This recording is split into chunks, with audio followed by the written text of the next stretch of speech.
A você que acompanha a Canção Nova, nosso muito boa noite e seja bem-vindo ao nosso programa Além da Notícia.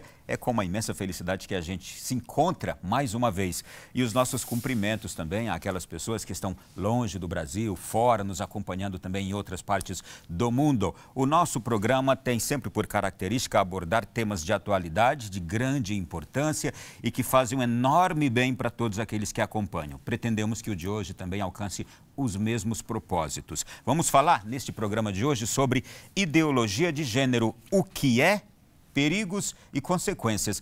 Eu acho que você já ouviu falar nessas últimas semanas para cá, ou mais provavelmente nesses últimos dias, sobre uma eventualidade de que uma ação direta de inconstitucionalidade fosse no Supremo Tribunal Federal apreciada para avaliar novamente a questão da ideologia de gênero no Plano Nacional de Educação. Que isso voltasse, uma vez que já tinha sido tratada em 2014 pelo Congresso Nacional. O objetivo de estarmos aqui hoje, primeiro, é para falar sobre isto, mas já tenho uma boa notícia também. E para falar sobre esse tema todo, eu já quero aqui cumprimentar o nosso primeiro convidado da noite de hoje. Aliás, teremos vários convidados. E o primeiro deles, quero cumprimentar Dom João Justino de Medeiros Silva, arcebispo de Montes Claros, presidente da Comissão Episcopal Pastoral para a Cultura e a Educação da CNBB. É com muita felicidade que nós o recebemos aqui. Dom Justino, muito boa noite. Boa noite. Muito obrigado pelo convite. Saúdo a todos os que nos assistem e me alegro de poder trazer alguma contribuição para esse programa, para esse debate, para o tema escolhido para esta noite. Muito obrigado, porque eu estou vendo que o senhor está aí devidamente preparado, como se estivesse num estúdio caseiro, viu? É verdade. Ô, Dom Justino, nós já começamos aqui, eu quero, inclusive, para o Brasil inteiro, fazer já a seguinte apresentação. Em nosso país, a ideologia de gênero foi rechaçada nos planos nacional, estaduais e municipais de educação desde 2014. Inclusive, quando aprovado o Plano Nacional de Educação sem gênero, o texto aprovado foi erradicação de todas as formas de discriminação. Portanto, é falsa a alegação de que o Plano Nacional de Educação não esteja em consonância com a Constituição Federal. Por que já estou fazendo essa introdução? Porque a gente se pergunta, mas o que está acontecendo que isso está voltando novamente ao debate? É que no ano de 2017, 3 anos após o Plano Nacional de Educação ter sido aprovado, uma ação direta de inconstitucionalidade, a ADI 5668, foi impetrada pelo PSOL no Supremo Tribunal Federal, pedindo que o STF interpretasse, conforme a Constituição Federal, o Plano Nacional de Educação, aprovado 3 anos antes, repito, e que reconhecesse o dever constitucional das escolas públicas e particulares de conter o bullying homofóbico ou discriminações por gênero, identidade de gênero e orientação sexual e respeitar a identidade de crianças e adolescentes LGBT no ambiente escolar. Pois bem, ontem à noite, o presidente do STF retirou da pauta essa ADI 5668, mas não a arquivou. Isso significa que o tema voltará a qualquer momento. Houve promessa dele de que só pautaria no ano que vem. E aqui entra a grande questão. Por que estamos hoje no programa abordando tudo isto? Eu já quero aqui ir direto até Dom Justino.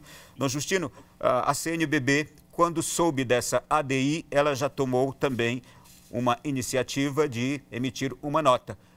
O que a CNBB entendeu com a pauta, no momento que estava se apresentando no Supremo Tribunal, de que esta questão voltaria a ser tratada? Por favor. Sim. Nós soubemos, na verdade, quando foi pautada a votação para o próximo dia 11. É aí que nos demos conta mais imediatamente de que esta ADI 5668, do seu conteúdo, vamos dizer assim, e da problematização que isso traz para o mundo da educação e para todos nós, para as nossas famílias, para todo o país.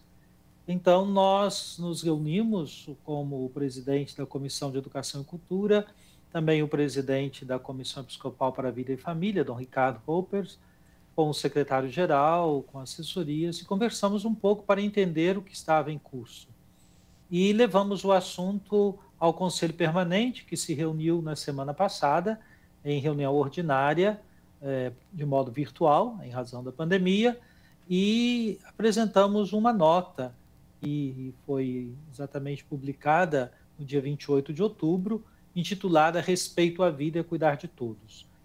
Nós escolhemos esse título para realçar que, de fato, nós não somos favoráveis e não podemos defender, não é defensável nenhuma forma de bullying, de discriminação.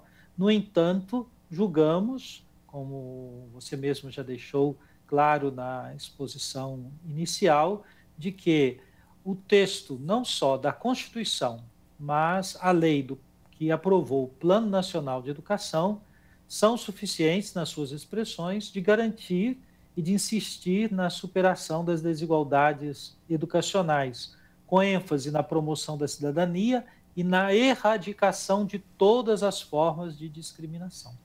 Então, consideramos que isso é suficiente e discutíamos muito sobre o fato de que retomar a discussão sobre a modalidade do bullying homofóbico e reintroduzi-lo ou propô-lo novamente, porque, na verdade, ele estava no texto Marte do Plano Nacional de Educação, com termos da teoria de gênero, e houve um rechaço dessa proposta. Então, o texto manteve a sua preocupação pela erradicação de todas as formas de discriminação, mas não desceu a detalhes sobre cada forma de discriminação possível. Não é? Elas são, de algum modo, identificadas, elencadas, mas não se desce a detalhes. Sabemos, e muitos acompanharam o trabalho de diferentes escolas, instituições, entidades, igrejas, como foi intensa a discussão quando houve a elaboração do Plano Nacional de Educação, que depois teve a sua reverberação nos estados e nos municípios. De um modo geral, em todos os lugares, enfim, se alcançou um consenso de que não deveríamos introduzir no Plano Nacional de Educação a teoria de gênero. Mas, sem dúvida, o modo como se configurou o Plano Nacional de Educação deixou bem claro que a educação deve promover o respeito à vida e cuidar de todos. Esta é a postura da Igreja, e aqui eu tenho que falar, sem dúvida, também como representante da Igreja Católica nesse momento, nesse debate, e isso está bem explícito nos textos que a Igreja tem produzido sobre este tema. Tem sido um tema que a Igreja tem, com muita clareza, emitido o que pensa a respeito dele. E eu gostaria, inclusive, de também perguntar ao senhor, eu tenho aqui vários textos do Papa Francisco, notas da CNBB, por que numa hora como essas é preciso que, de fato, a gente se mobilize para novamente defender algo que, cerca de 6 anos atrás, a sociedade brasileira em peso, porque foi o Congresso Nacional, praticamente os 5.660 e tantos municípios disseram não a essa proposta e vem agora um partido político que impetra uma ação dessa no Supremo Tribunal Federal. Mais uma vez, é importante nessas horas, de fato, essa mobilização e manifestação para recordar ao Judiciário que a população e o Legislativo disseram que não, é isso? Sim, essa mobilização, nesse momento, é importante. Houve já diversas manifestações, não apenas a nota da CNBB, mas outras associações, entidades, igrejas se manifestaram.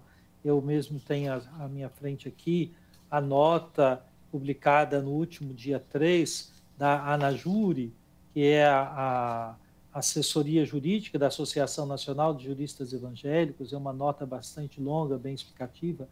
Vi também que a RCC Nacional fez uma nota e outros grupos têm feito trabalho nessa direção. Isso é importante, mesmo porque o assunto volta à tona e algumas pessoas estão menos avisadas, vamos dizer assim, da importância deste assunto, porque já se passaram 6 anos dessa discussão, 6, 5 anos. E no processo não só da educação, mas da vida das nossas igrejas, das nossas famílias, vão chegando pessoas, o mundo vai correndo e as pessoas às vezes esquecem de verificar o aspecto histórico, né? Houve uma luta recente, um debate muito amplo, houve uma resposta da sociedade, a lei foi votada no Congresso e gerou, então, nos municípios, nos estados, uma recepção do Plano Nacional de Educação.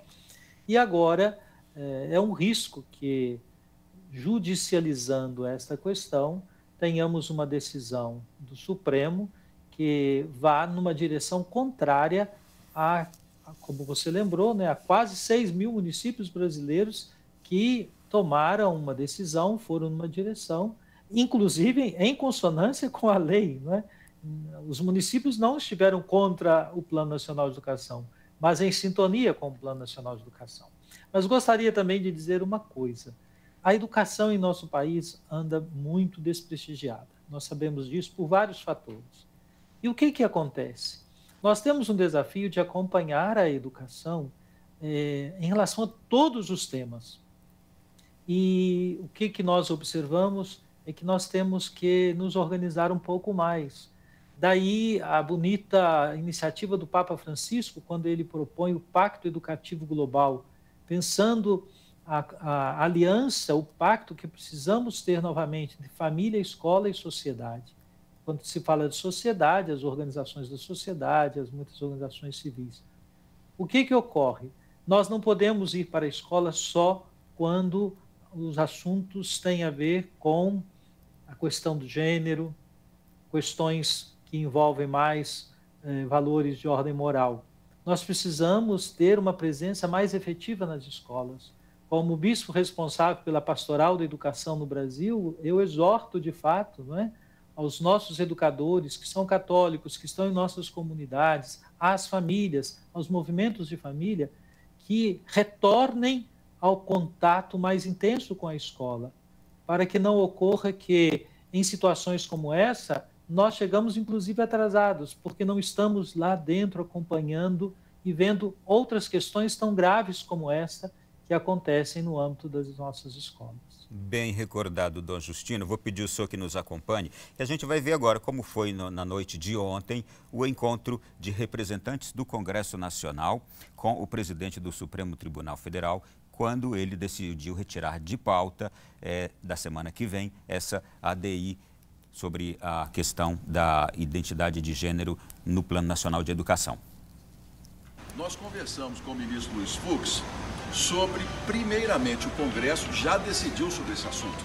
É uma pauta que em 2014 foi amplamente discutida com toda a sociedade e se chegou a um acordo sobre o Plano Nacional de Ensino. Nós não queremos ideologia de gênero em nossas escolas, porque a educação nesse sentido é dos pais, é da família, não é do poder público. E o ministro nos ouviu com muita atenção e se comprometeu conosco a retirar de pauta e para o ano que vem, aí sim, quando os ministros tiverem mais tempo, que o assunto for mais aprofundado, o Supremo poderá ou não julgar. E nós, naturalmente, como representantes da sociedade, também teremos a nossa mobilização. Foi uma excelente visita, dar os parabéns a todos aqui, ao representante da nossa Frente Católica, da Frente Parlamentar Evangélica. Obrigado a vocês, foi uma alegria participar e saímos daqui com uma primeira vitória em nome de toda a sociedade brasileira, dos cristãos e das famílias e principalmente na defesa das nossas crianças. Deus abençoe a todos. Tá aí. Olha, e esse tema, ele realmente provoca, de fato, essa reação imediata da nossa sociedade por causa da gravidade do tema, que é essa questão da ideologia de gênero, que vamos aprofundar aqui no nosso programa de hoje. O Dom Justino, o Papa Francisco, eu tenho aqui duas falas do Papa Francisco sobre a questão da ideologia de gênero. Primeiro, ele afirma que a ideologia de gênero é um erro da mente humana que provoca muita confusão. Portanto, a família está sendo atacada. Uma outra frase dele: isso é colonização ideológica, ou seja, coloniza-se as pessoas com uma ideia que quer mudar uma mentalidade ou uma estrutura. São frases do Papa Francisco muito firmes quanto a essa temática, não é? Sim. Eu gostaria de, tendo ouvido essas afirmações do Papa Francisco, lembrar que a nossa Conferência Episcopal, por meio da Comissão Episcopal para a Vida e a Família, lançou no ano passado, em 2019, um subsídio muito interessante. Homem e Mulher os criou, a identidade de gênero na antropologia cristã, orientações pastorais. Não sei se é possível mostrar aqui. Sim, fantástico.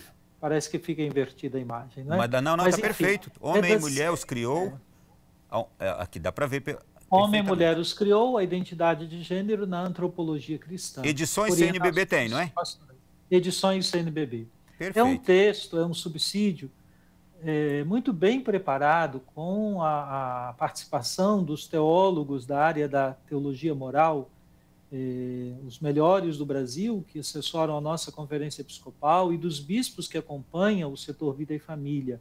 E esse texto passou também em comissões mais amplas. Isso em 2019. Bem recente. Bem recente. Bem recente. E logo a seguir, por incrível que pareça, ainda em 2019, a Congregação para a Educação Católica fez também um texto. Homem e Mulher os criou. Deu-se o mesmo título que o nosso, para uma via de diálogo sobre a questão do gênero ou do gênero na educação. Então, deixa eu dizer uma coisa para o senhor. Eu vou dizer uma coisa para o senhor. CNBB. Tanto os bispos quanto o Vaticano também copiaram aqui copiaram a CNBB em 2015, quando originou uma nota sua dizendo homem e mulher, ele os criou também. Exatamente. Dom Justino, foi um prazer muito grande ouvi-lo. Muito obrigado. Eu agradeço a oportunidade que me deu de participar e desejo que o programa hoje aprofunde esse assunto e seja de grande utilidade para todos os que nos assistiram e vão continuar assistindo esse programa com a sua condução. Deus abençoe você e a todos que nos assistem. A sua bênção e um abraço carinhoso a todo o povo querido aí de Montes Claros, da Diocese de Montes Claros. Muito obrigado. Muito bem, gente. Olha, nós vamos seguir aqui no nosso programa e agora nós vamos fazer o seguinte. Nós vamos ouvir agora Dom Adair José Guimarães, que é bispo de Formosa, também refletindo sobre este tema. Acompanhe aí. Recentemente, há algum tempo, fizemos um trabalho em todo o país para que nas cidades, através das câmaras municipais e também dos estados, pudéssemos banir de vez a questão da ideologia de gênero no sistema curricular de ensino das nossas escolas. E nós, como famílias católicas, evangélicas, cristãs de boa vontade, não podemos aceitar que o Estado possa interferir na formação dos nossos filhos em questão tão importante que é a educação sexual, a educação de gênero. Isso cabe às famílias.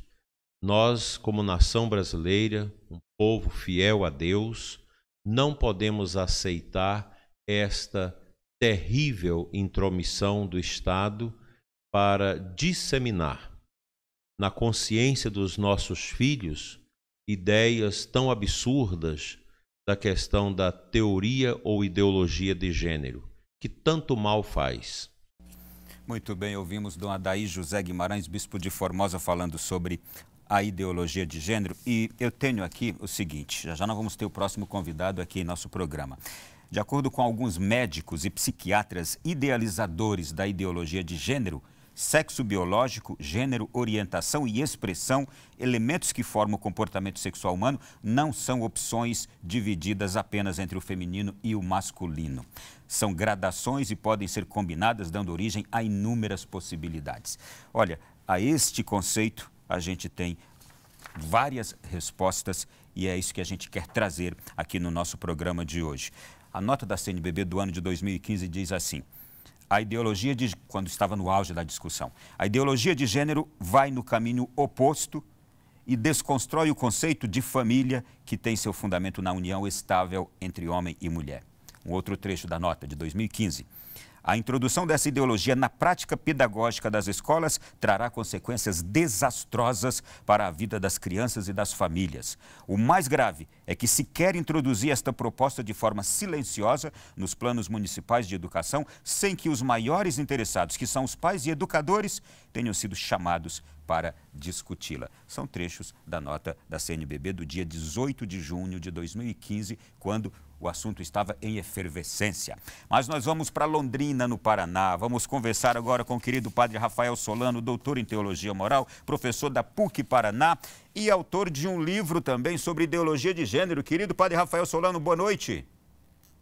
Ronaldo, que alegria estar com vocês, que alegria estar com toda a família Canção Nova, ter ouvido agora há pouco, Dom Justino, uma explanação verdadeiramente esclarecedora diante do nosso tema.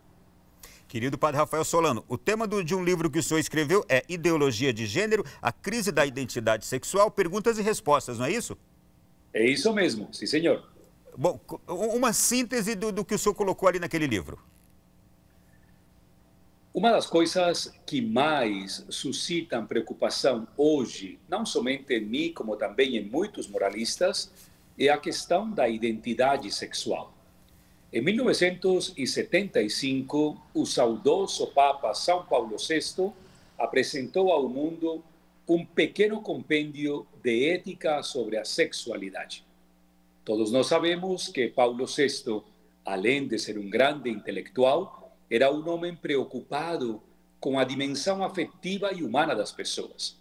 Paulo VI levava no seu sangue a preocupação antropológica de Etienne Gilson, de Emmanuel Mounier, de Gabriel Marcel e tudo aquilo que estava convulsionando o mundo depois da Revolução do 68. E este pequeno compêndio de ética da sexualidade traz consigo a preocupação dos atos intrinsecamente maus. Precisamente por isso, desde o meu tempo na Gregoriana, me interessei no tema da ideologia de gênero, ou como no mundo europeu é chamada, de gender. Esta é uma realidade muito tocante e, por isso, com o passar do tempo, através do convite das famílias novas, da Fabiana Zambuja, de tantas pessoas, fomos criando os aprofundamentos e chegamos a esse aprofundamento da ideologia de gênero.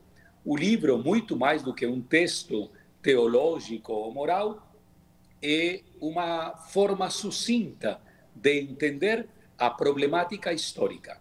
Onde nasceu o contexto e a realidade da ideologia de gênero, quais são as influências dessa ideologia no sistema educativo ao qual você acabou de se referir na primeira parte do seu programa, e um terceiro elemento muito delicado, que ao meu ver é o mais perigoso de todos, se me permitem utilizar o adjetivo qualificativo de perigo. Não digo perigo simplesmente porque seja perigoso, senão porque está atingindo a parte mais nobre da humanidade, é a desconstrução das relações. Então, o livro desenvolve em 3 capítulos os 8 passos da agenda de gênero. Padre Rafael Solano, nós vamos partir desse último ponto que o senhor acaba de nos trazer. O perigo. Por que é perigosa essa proposta da ideologia de gênero? Onde é que ela atinge em cheio a nossa sociedade, deteriorando-a? O Catecismo da Igreja Católica suscita uma das reflexões mais belas quando aborda o tema da voz-sexualidade. O Catecismo diz que a sexualidade é a única força humana que permeia todas as dimensões da pessoa. Se a sexualidade permeia tudo o que nós somos, uma das dimensões mais belas da sexualidade é a capacidade que nós temos de nos relacionar. Nós sabemos que o princípio da alteridade é um princípio metafísico, mas essa realidade metafísica nos surpreende a todos no momento no qual entra a dimensão do sensível. Tristemente, a ideologia de gênero, desde Lewis Morgan até os nossos dias, vem estabelecendo princípios que negam a alteridade. Para Morgan, por exemplo, qualquer tipo de filiação é negativa. Então, se eu me declaro teu filho, já esse é um passo negativo no meu comportamento. Eu não posso jamais deixar de ser o filho do meu pai e da minha mãe. Eu me lembro muito bem que no pós-doutorado, o grande professor Peresova, que esteve 2 anos atrás aqui, no Rio de Janeiro, no curso para bispos, ele dizia uma coisa muito especial, depois quando eu ouvia os seus áudios. Você pode perder todo tipo de relação, mas a filiação e a paternidade jamais poderão ser esquecidas. Infelizmente, a ideologia de gênero começa a cortar as relações essenciais. Em muitos estados brasileiros, em muitos estados da América Latina, nós ouvimos falar da negação da paternidade e da negação da maternidade. É belíssima a colocação que o Papa Francisco e os padres sinodais realizam na Amoris Laetitia. A paternidade alargada, a maternidade alargada, o horizonte do materno e do paterno que não pode sair da relação genuína das pessoas. O senhor falou da negação.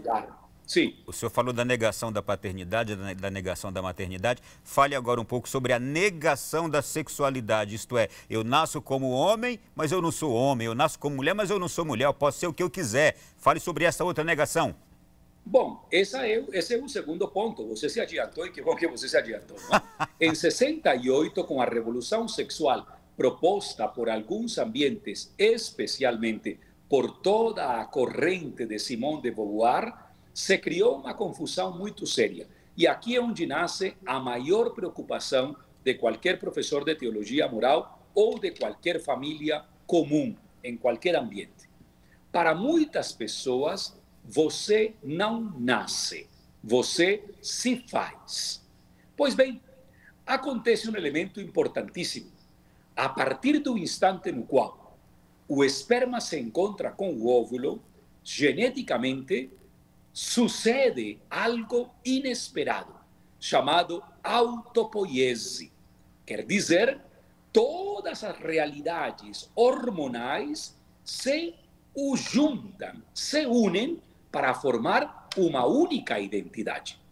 Em nenhum momento da concepção do Rafael Solano houve sequer uma partícula do feminino que superasse aquela dimensão do masculino. Em mim não há nada de feminino. Numa mulher não há nada de masculino. E essa realidade ontológica, digo mais uma vez o nome porque é belíssimo, autopoiese, a capacidade única e exclusiva que cada ser humano possui de ser aquilo que é. É isso que nos dá a possibilidade de afirmar, desde a antropologia cristã, que da forma como nós nascemos, dessa mesma forma, nós somos. A existência, a essência e a ontologia se juntam numa única realidade. Por isso, não há um espaço, uma brecha para pensar que alguém pode ser algo que não é. Querido Padre Rafael Solano, obrigado por ouvir essa sabedoria tão encantadora. Foi um prazer tê-lo aqui nesta noite. Se o senhor tem algo ainda a dizer e quiser falar, tem ainda um minutinho. A ideologia de gênero destrói 3 coisas essenciais da antropologia cristã: a pessoa, as relações e a família. Infelizmente, não podemos compactuar com uma tendência como esta. Obrigado. Muito obrigado. Boa noite, sua bênção. Fique com Deus. Prazer ouvi-lo. Olha, antes de sair para o intervalo, essa proposta chamada de teoria de gênero, ideologia de gênero, você está ouvindo? Parece até um jogo alucinante de palavras que esconde atrás de si uma nova antropologia, uma nova cosmovisão, algo assombroso. Isso aconteceu lá na Noruega, depois a gente fala sobre um pouco disso também. Lá na Noruega, um órgão que é responsável por disseminar, falar e propagar a ideologia de gênero, passou lá a ser chamado de agência criminosa, foi rechaçado no seio norueguês. Mas daqui a pouco a gente vai aprofundar mais ainda sobre essa coisa louca, essa proposta louca, alucinante e que tem, mundo afora, ganhado espaço. Vamos saber por quê também. Intervalo e voltamos já já com outros convidados aqui no nosso Além da Notícia desta noite. Já voltamos aqui nesta noite no nosso Além da Notícia, que está abordando o tema ideologia de gênero, o que é, perigos e consequências. E como eu falei, a gente tem uma noite farta aqui hoje. O professor Felipe Aquino gravou para a gente também, falando exatamente isso, desse não encontro na ciência, respaldo para a identidade ou teoria de gênero. Vamos ouvir.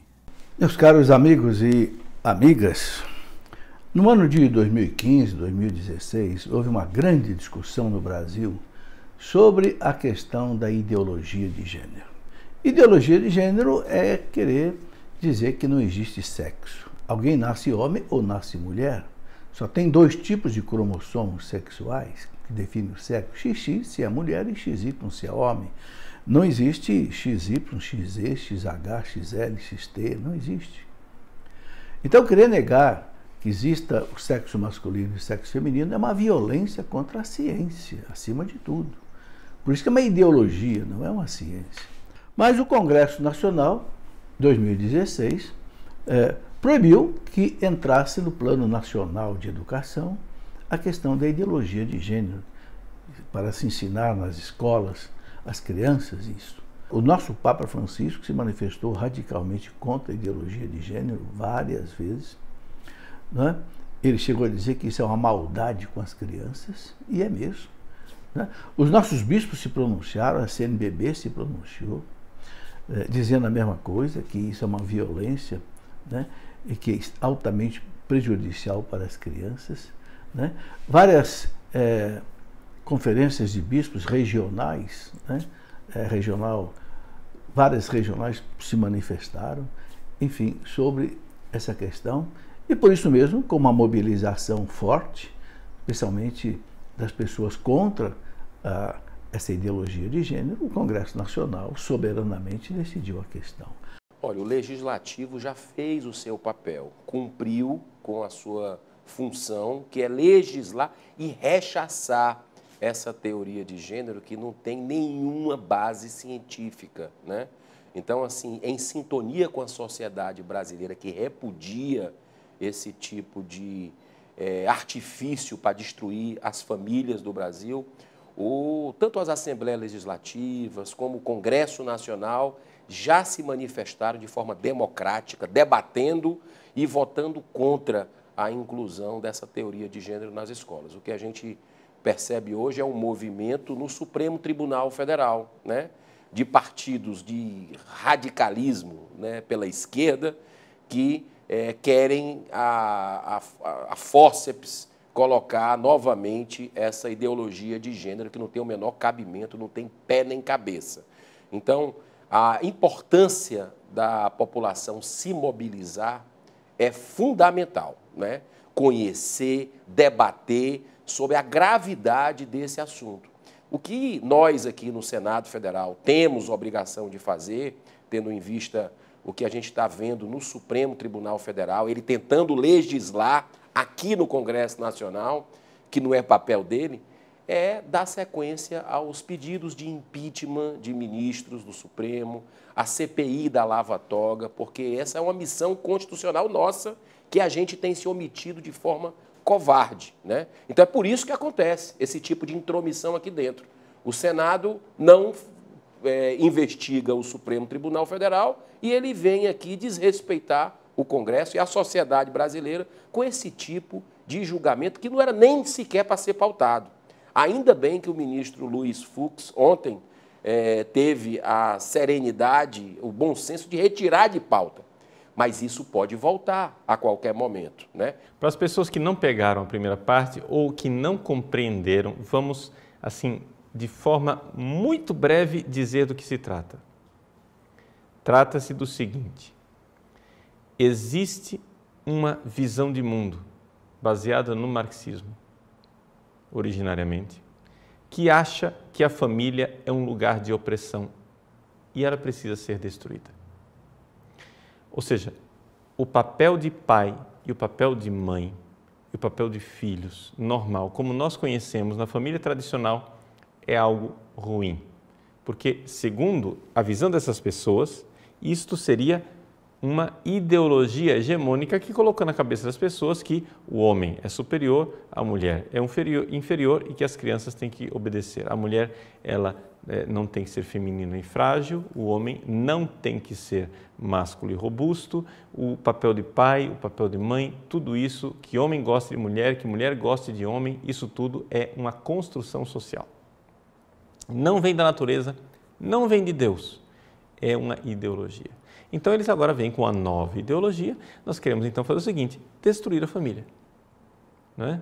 Destruir a família e fazer com que as pessoas entendam, e aqui que está a batalha, que você não nasce homem, você não nasce mulher, e que para ser homem não precisa ser desse jeito aí que está aí. Né?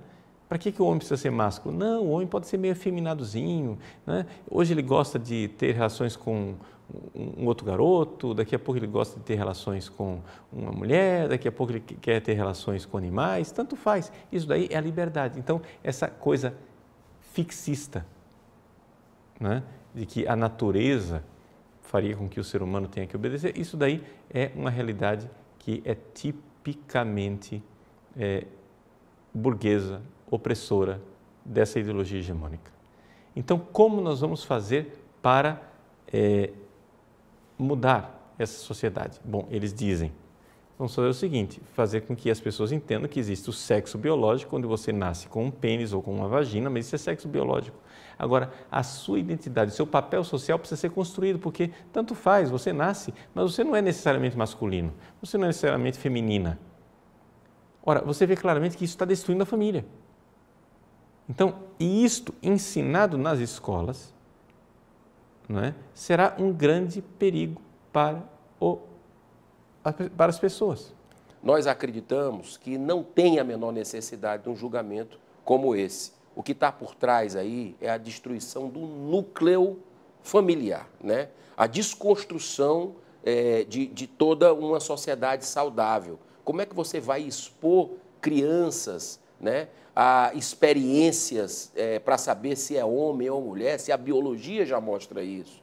Então, é algo muito perigoso tudo isso, né? A criança não tem discernimento, não tem maturidade para isso e nem deve ser exposta a esse tipo de situação. Não é isso que os pais do Brasil, que têm valores e princípios bem definidos, cristãos inclusive, querem esse tipo de debate. Eu acho que você acolher a pessoa numa idade adulta, que faz uma opção sexual, enfim, isso a gente tem que respeitar e acolher, né? Mas criança, expor, eu acho que é induzir, e isso é muito perigoso. O engraçado é que o partido que fez isso, o PSOL, é um partido que atua aqui dentro do Congresso Nacional, querendo liberar o quê? Querendo liberar a maconha, querendo liberar o aborto, ou seja, tudo de ruim, que é para destruir uma sociedade, que é para alienar e para esfacelar a família, eles estão à frente. E a ideologia de gênero nada mais é de que outra tentativa de acabar com essa base de toda uma sociedade, que é a base mais importante, que é a célula-mãe, que é a família. Eu gostaria de convidar vocês a assistir um filme, né, um vídeo que está no YouTube chamado O Paradoxo da Igualdade. Esse filme é muito interessante, é feito na Suécia, não é? Perdão, na Noruega, onde se coloca, né, a Noruega foi eleita como sendo o país, né, mais de maior igualdade de gênero, etc, etc. E o filme, bastante bem feito por pessoas que não são religiosas, inclusive o rapaz parece que é humorista, né, apresenta claramente que, embora todo o sistema educacional, as coisas sejam feitas para promover a igualdade, as pessoas continuam sendo masculinas e femininas e que não está dando nada certo.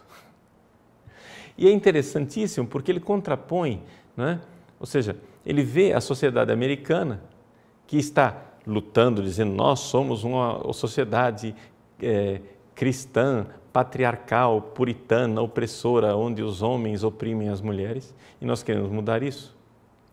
E eles lá estão dizendo, olha, nós estamos há muitos anos na frente de vocês, nós já fizemos a mudança, mas as pessoas continuam, insistem, os homens continuam insistindo em ser masculinos e as mulheres continuam insistindo em ser femininas. Então, esse negócio aqui é uma lavagem cerebral, né?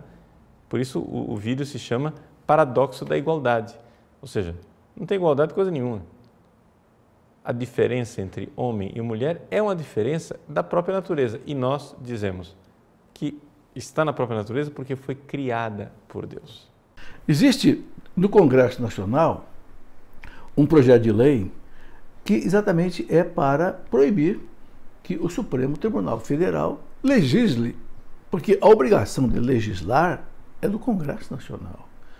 O Supremo Tribunal Federal, de acordo com a Constituição, tem uma missão muito clara, é fazer valer as leis e não criar leis.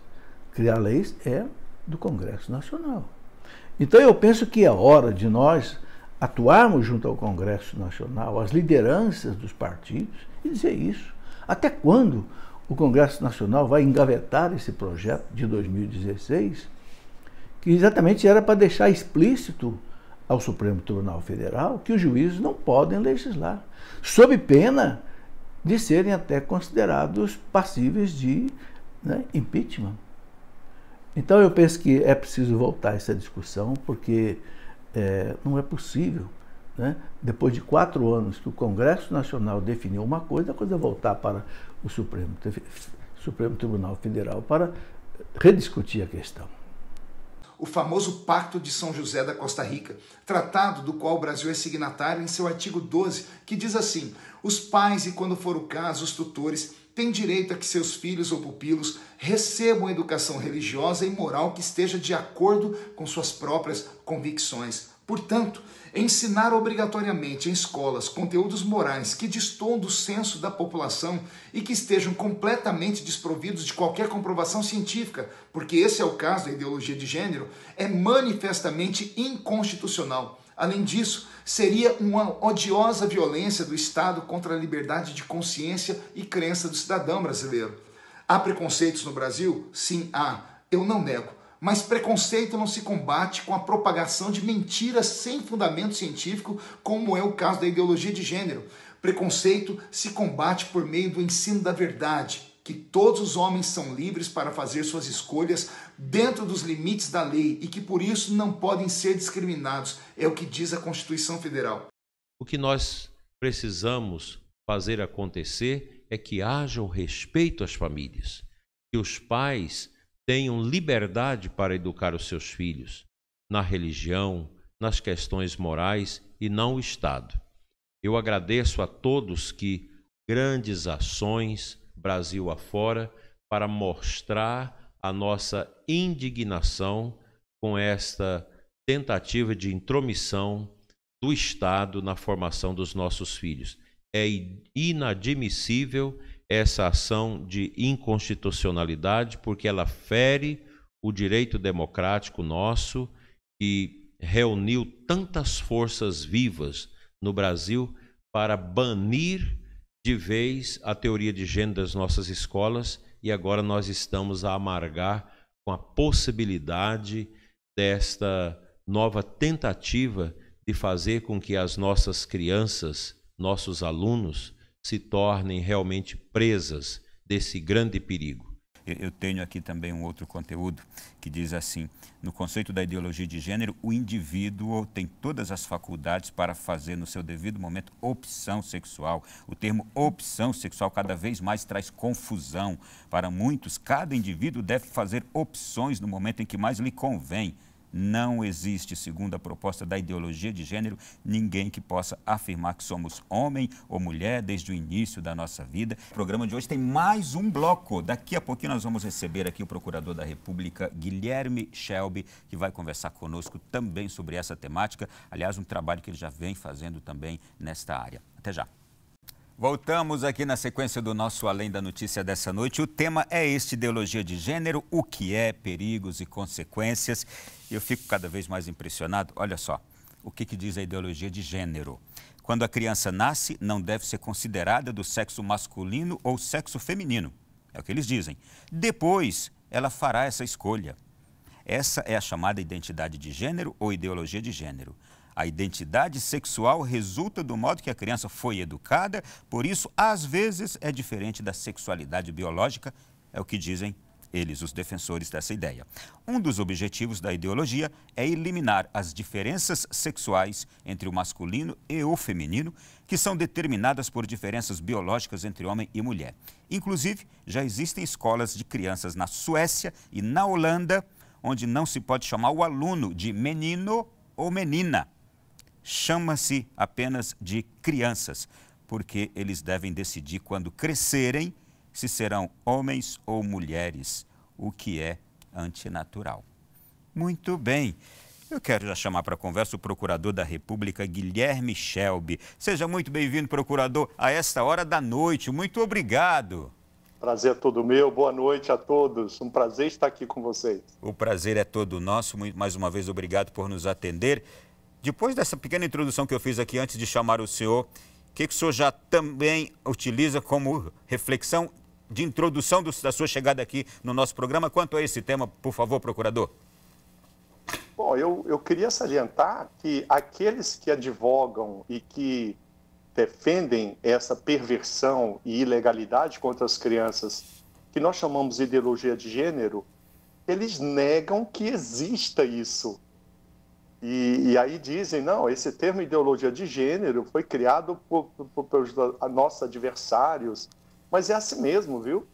Você veja o exemplo de extrema-direita, ninguém se acha de extrema-direita. É a esquerda que chama as pessoas de extrema-direita, porque ela elege nomear os seus adversários conforme aquilo que elas acham que fazem. Ideologia de gênero é isso. Ninguém assume que é ideologia de gênero, mas é o que eles fazem. Eles querem perverter, no sentido aqui jurídico-legal, eles querem corromper o entendimento natural da criança sobre sexualidade e impor uma agenda sexual que viola leis vigentes no Brasil. Eu quero trazer aqui à memória de vocês a ideia de que nós vivemos numa democracia representativa, o Estado democrático de direito. E há leis no país. Nós não podemos usar cláusulas gerais de combater a homofobia para permitir que os professores falem o que bem entenderem aos seus alunos. Portanto, nós estamos diante de uma violação que está sendo perpetrada não só por projetos de leis, como também por esta ação direta de inconstitucionalidade, que é mais uma ação tática de, vamos dizer assim, revogar leis por meio de cláusulas gerais que todo mundo acha correta, que todo mundo acha coerente. Por exemplo, combater o bullying, nós somos favoráveis ao combate ao bullying. Só que quando eles falam em combater bullying homofóbico, o que eles estão querendo, na verdade, é implantar aquilo que eles não dizem, que é essa perversão que você acabou de narrar. É um resumo, né, dessa loucura e dessa violação dos direitos fundamentais das crianças. O senhor já me deu a oportunidade para chamar aqui no nosso programa uma participação curta. Quero agradecer o senador Flávio Arnes, que enviou para nós uma contribuição falando muito do que o senhor acaba de nos dizer aí. Boa noite, senador. Boa noite, Ronaldo. Boa noite a todos e todas que nos acompanham.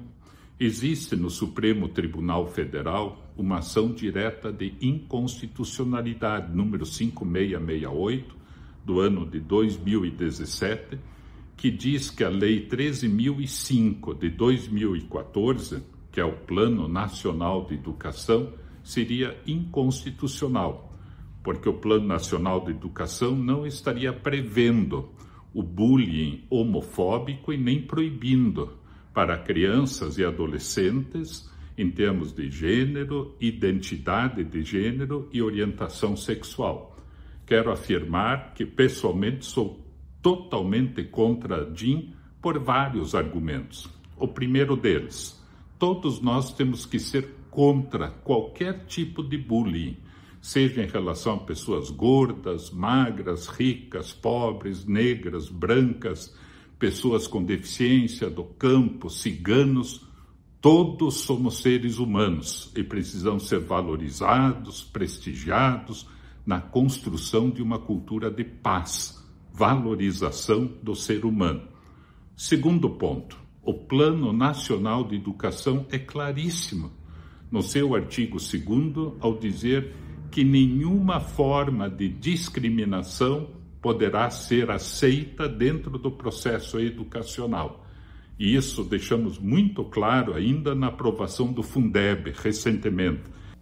Muito bem, olha, procurador Guilherme Shelby, por que a gente percebe que há uma insistência constante, permanente, de determinados grupos da sociedade em ideias em pensamentos, em propostas que a sociedade nossa já disse não a elas? Eu sei que o senhor também atua bastante na defesa da infância, na defesa dos valores, dessa questão mesmo agora da identidade de gênero. O senhor foi um dos combatentes também. Por que há essa insistência? Qual é o histórico, o lastro de tudo isso? Antes de responder a sua pergunta, eu quero só alertar a todos que estão nos assistindo que o mal que pode ser institucionalizado na decisão do Supremo, mencionada inclusive pelo senador Arnes, esse mal já está sendo praticado nas escolas brasileiras. É interessante observar. Portanto, a ideologia de gênero, a questão da identidade de gênero já está implantada de fato, na prática. Não tem lei que autoriza, mas por razões que eu vou mencionar, inclusive respondendo a sua pergunta, mas o fato é, não importa a cidade de que você está falando, que você está nos ouvindo aqui, viu? Pode ser Brasília, pode ser São Paulo, Amazonas. A educação brasileira, desde 1997, tem uma Constituição que só os educadores conhecem, que chama Parâmetros Curriculares Nacionais. Esse documento, com esse nome meio esquisito, Parâmetros Curriculares Nacionais, é uma orientação pedagógica sobre valores dentro desse documento, dirigido ao ensino básico, especialmente fundamental e infantil. Lá existem normas ilegais, contrárias aos direitos da criança, mas que foram implantadas a partir de 97 e que corresponde hoje à formação do professor brasileiro. E esses parâmetros curriculares nacionais implantaram na educação brasileira e na formação do professor a ideia de que a escola pode apresentar aos alunos temas da sexualidade livremente, sem nenhuma submissão às leis, ao Código Civil, ao Código Penal. Claro que é errado o que está nesse documento da educação, mas, na prática, é a origem de tudo.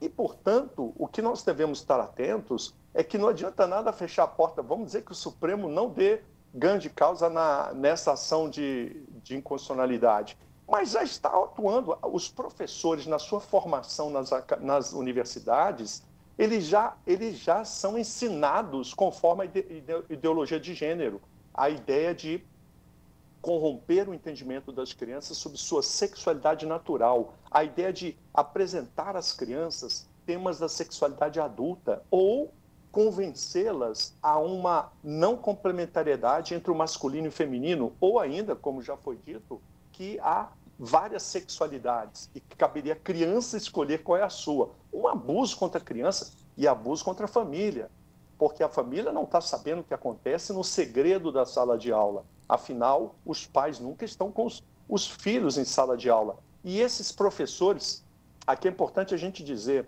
ainda são uma minoria de professores pervertidos, criminosos até, que expõem esses temas às crianças. Ainda são a minoria. A maioria dos professores não concordam com isso, mas não tem fundamentos legais, não tem o conhecimento das leis para se opor àquilo que já vem em material didático, aquilo que vem em diretivas superiores do sistema de educação. Às vezes é um diretor de uma área que obriga todo o sistema a ministrar aquele conhecimento abusivo aos alunos, crianças ou adolescentes. Então, essa origem dentro da própria educação, repito, não a lei, é o parâmetros curriculares nacionais. Ele rasgou a Constituição, o Código Civil, o Código Penal, e como a educação não é regida pelas leis, porque o gestor brasileiro da educação, ele não teve informação sobre as leis. O professor também não, e a família muito menos. Então, é como se fosse uma área, os professores, inclusive, pagam caro por desconhecimento das leis, porque muitas vezes têm seus direitos violados e até desconhecem que tem aquele direito. Então, o que se pode fazer? Não se pode fazer nada contra isso? É algo que não se tem um controle? Veja, nós temos que restaurar a ordem no sistema de educação brasileiro, cidade a cidade. Lembro a vocês que quem gere o sistema infantil e fundamental, basicamente, de ensino, que seria até o 9º ano, o infantil, e do 1º ao 9º ano, são os sistemas municipais, ou seja, cidade a cidade. Cada cidade tem seu sistema de educação municipal. Então, incumbe a cada cidade, a cada sociedade civil em cada cidade, a cada igreja, nós estamos falando aqui num canal católico, ou cristãos, evangélicos, católicos, os cidadãos de bem, incumbe fiscalizar nas suas redes municipais de ensino se as leis estão sendo obedecidas. Portanto, é uma função da cidade. Brasília não tem autonomia sobre isso. Digo, uma decisão do Supremo vai legalizar o que já é feito, amigos. Eu quero dizer a você que é pai e mãe, que não importa se sua escola é pública ou é particular, se é confessional ou não. Eu tenho relatos aqui, provas cabais em escolas particulares confessionais, onde a ideologia de gênero já foi implantado. Escolas particulares cristãs, entre aspas, né? Uhum. Então, a situação é grave, porque essa perversão, essa violação de direitos das crianças, ela entra no sistema com uma roupagem boa. É como se fosse uma serpente, um lobo na pele de cordeiro.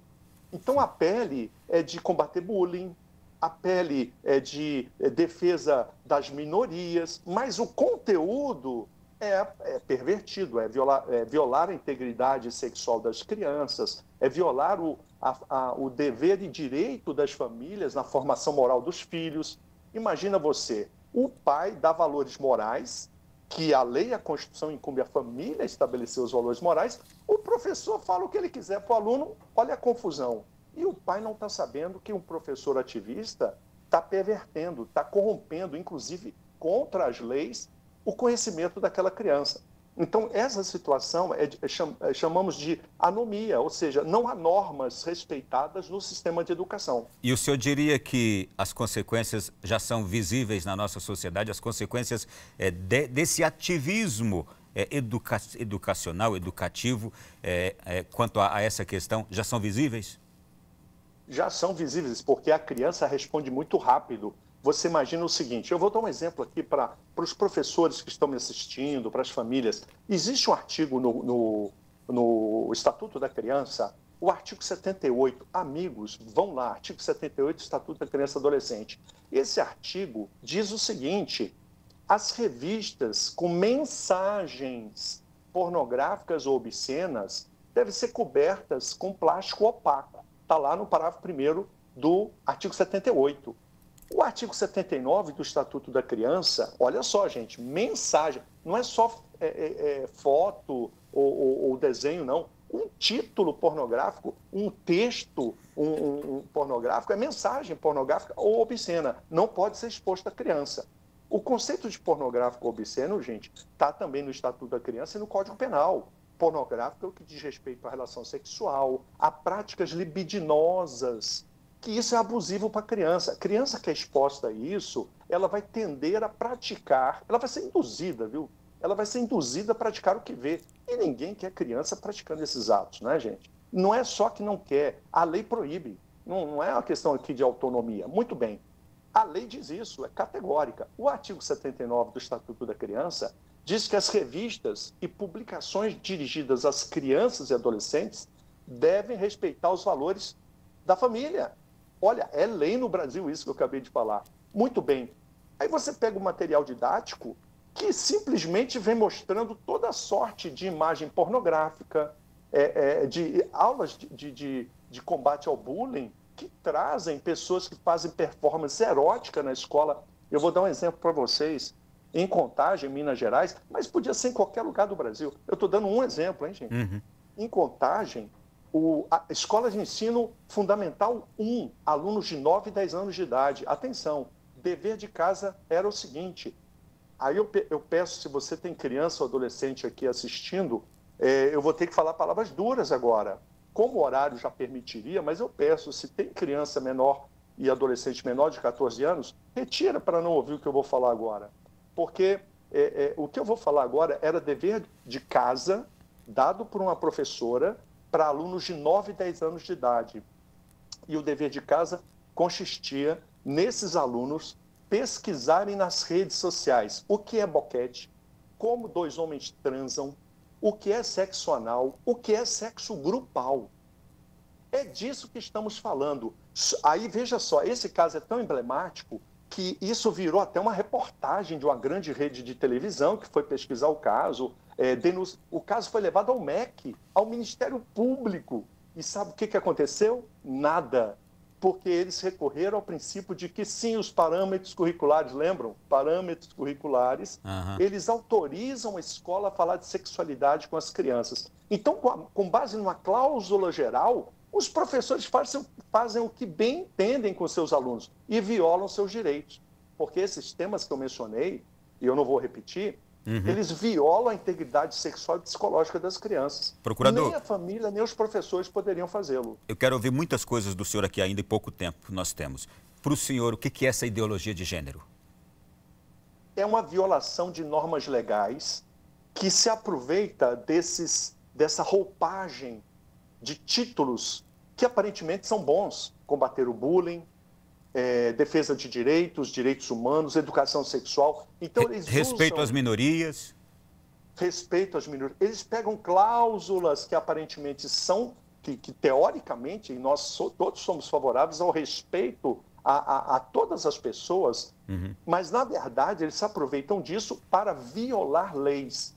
E incumbe a nós, pais, professores, cidadãos, recorrer às leis, porque ninguém pode viver com cláusulas gerais de respeito ao próximo, de combate à desigualdade. Essas cláusulas gerais são importantes, mas existem leis que concretizam, diante de cada situação, esses comandos. Então, para ser mais exato, as crianças não podem ser objeto de qualquer imagem pornográfica obscena, e a formação moral das crianças, pela Constituição e leis brasileiras, formação moral é incumbência da família.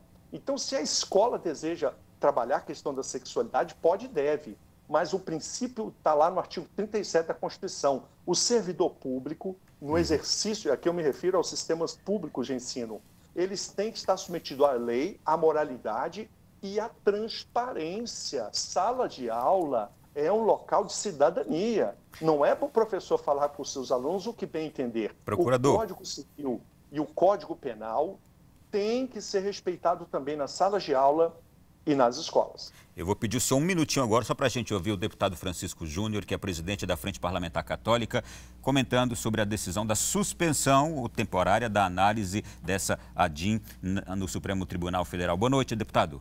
De Comunicação da Canção Nova, eu sou o deputado federal Francisco Júnior, estou presidente da Frente Parlamentar Católica e estou muito feliz, muito alegre, quero dividir com você a minha alegria.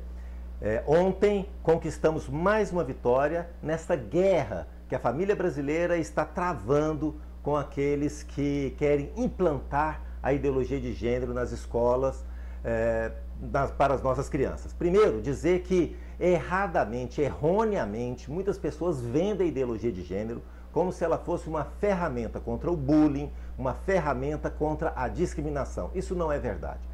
A ideologia de gênero é, na verdade, uma ferramenta contra a família e, de forma especial, a família cristã. Por isso, ontem, um grupo de deputados, representantes da Frente Parlamentar Católica, Evangélica e da Juventude, nos reunimos com o presidente do STF e solicitamos a ele que retirasse da pauta do dia 11 a ADI, Ação Direta de Inconstitucionalidade, que um partido político entrou tentando, desta forma, um recurso ao que foi votado no Congresso Nacional, não aceitando o que foi vencido democraticamente no Congresso Nacional, depois de 4 anos de discussão, tentando de alguma forma voltar a colocar a ideologia de gênero no Plano Nacional de Educação. Nós conversamos com ele, pedimos que retirasse da pauta para que nós pudéssemos nos organizar, conversar com os demais ministros e demonstrar que a Constituição está respeitada, mas mais do que isso, a família brasileira, os nossos valores cristãos estão respeitados da forma que foi aprovada. Em outras palavras, ele disse também o que o senhor procurador estava nos dizendo aqui. A roupagem é que se usa para defender essa ideologia de gênero. Procurador, nós temos 1 minuto. Quero lhe pedir aqui para que o senhor nos diga, na prática, como devemos proceder em momentos assim que a gente tem temas como esses que nos ameaçam. 1 minutinho. Eu quero alertar o deputado federal que ele fechou hoje foi fechada uma porta, mas a outra está escancarada. A ideologia de gênero já foi implantada nas escolas, na prática. A gente não acordou para isso. Eu comemoro, é positivo a suspensão do julgamento, mas o problema é que eles já implantaram há vários anos, inclusive na cidade do deputado federal, ou aqui em Brasília. Então é preciso abrir os olhos. Não adianta ficar só na porta da legalidade se o inimigo na prática já invadiu as escolas. Agora, a nossa defesa, e eu quero concluir, é conhecerei as leis e as leis vos libertarão. Eu quero exortar todos que estão aqui a conhecerem as leis que protegem infância e família. E essas leis estão acessíveis a gente. O que nós temos que fazer agora? Eu proponho que as igrejas sejam um mecanismo de levar cidadania às famílias das igrejas. E aí eu proponho isso como uma ação estratégica para as igrejas do Brasil e os cristãos. Eu agradeço pela oportunidade, um abraço a todos. Fique com Deus, foi um prazer ouvi-lo. O nosso programa de hoje termina por aqui. Tenho desejo que tenha contribuído muito. Até a próxima semana, se Deus quiser.